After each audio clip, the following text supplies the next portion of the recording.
my dear students. Today we'll start our last unit, that is societal impacts. In this unit, we'll learn 3 topics today and further we'll deal with in the next class. Okay.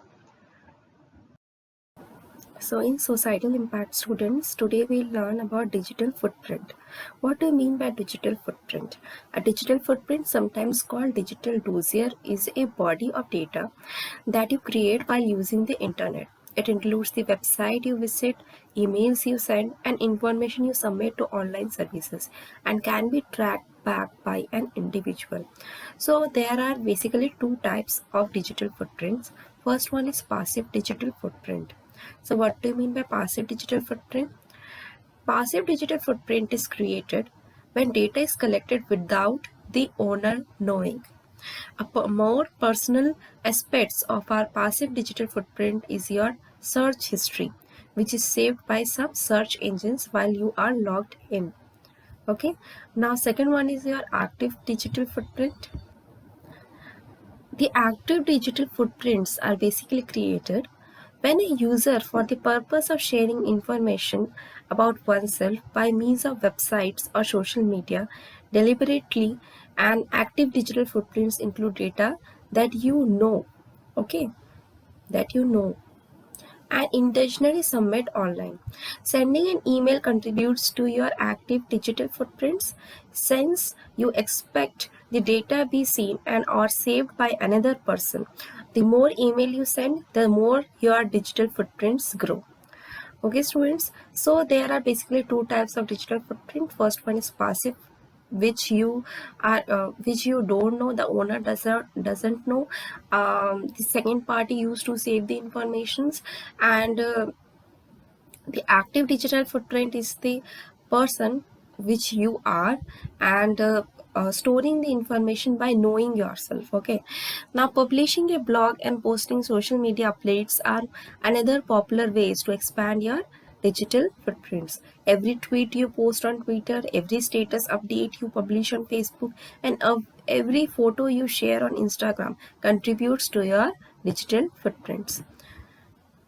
So which type of digital footprints are like blog publishing in social media, or tweeting, or publishing on Facebook or Instagram? These are the types of active digital footprints, because in this case you are publishing your own content, right? Next, our next topic is net and communication etiquettes.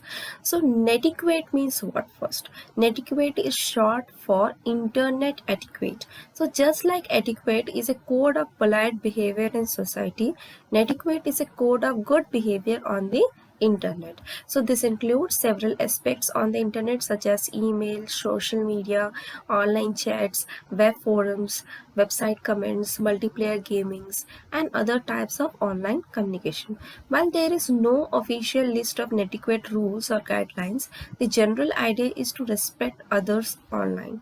Okay, we have some etiquette with each other, right? Means our own personal behavior, how we are behaving, right?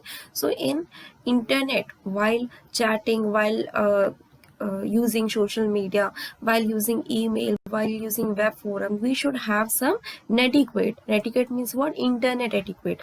One good behavior among these fields where we are using our communication. Okay, so there are certain rules which we need to follow up. Not all rules, but certain rules which we can follow up. Like, first one is avoid posting inflammatory or offensive comments online.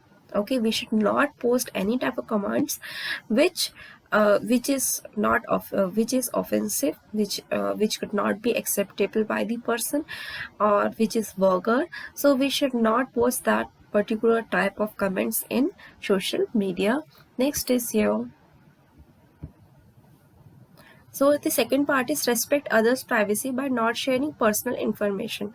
So students, while you are having your friend's photograph, and if it could be posted, then you post without permission. But if it is not that type of photograph which is not to be posted, so you should ask them first and then you need to post it. Even you should avoid posting other other friends' photograph in your social media without asking them. Okay, students, next is your never spam others by sending large amount of unsolicited email. We should not send unwanted messages to them or large amount of messages to them, okay, which is not required. Okay, next is show good sportsmanship when playing online games, whether you win or lose. Means if you either you have win or lose, you should not agree, you should not pretend them that yes, I am good, or for you I have lose your games. You should not pretend to them. Okay, you should have a good sportsmanship. Next, don't troll people in web forums or website comments by repeatedly nagging or annoying them. It is a very bad habit. We should not troll peoples in web forums. Next is stick to the topic when posting in online forums or when commenting on photos or videos such as YouTube or Facebook comments. We should not even while posting also, you should think about your languages used. You should not use the vulgar languages which is not acceptable by the person who have posted the photos or any online post. Next, don't swear or use offensive languages. As I have said, that you should not use any vulgar languages which is not acceptable by the person who have posted their who have posted their photos or any forums. Okay, next is avoid replying to negative comments with more negative comments. Instead, break the cycle with a positive post. Either you shut your mouth, you don't post anything, or you post with some positive posts such that the negative comment cycle could be breaked. Next, if someone asks a question, you know the answer, offer to help. Okay, if you know the answer, then only you speak. Otherwise, you can refer that question to anyone else. Okay, it will help to the person who is asking the question. Okay, next, thanks other who help you online. You should have an habit to thanks everyone while you are working online. Okay, next is data protection. So what do you mean by data protection? I think you know by I should not make you understand, but though I am making you understand what is data protection. So data protection refers to practices, safeguards and binding rules put in place to protect your personal information and ensure that you remain in control of it. In short, you should be able to decide whether you want to share some information or not, and who has access to it, for how long, for what reason, and who be able to modify some of this information. Like, say students, could you give your um, debit card pin to anyone?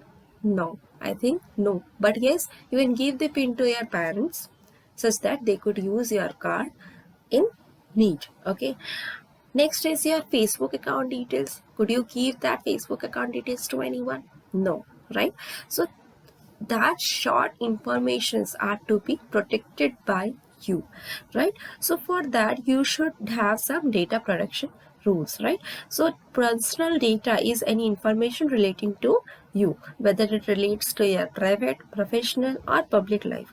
In the online environment where vast amounts of personal data are shared and transferred around the globe instantaneously, in that case, it is increasingly difficult for people to maintain control of their personal information. This is where data protection comes in. Okay, while you are in sharing your information, even while you are sharing information online, there are many hackers available who can take your personal information, and you may not be able to know also. Okay, in that case you have to protect your data. Okay, by using safely, by using those sites which are safe. Okay, so these are some short steps. Even you should not share OTP or your pin to anyone else such that they could not use it or unuse it. Okay, so these are some of the rules which you need to follow while data protection, while protecting your personal data. So be aware of it. Thank you, students. We'll deal more topics in our next class. Thank you.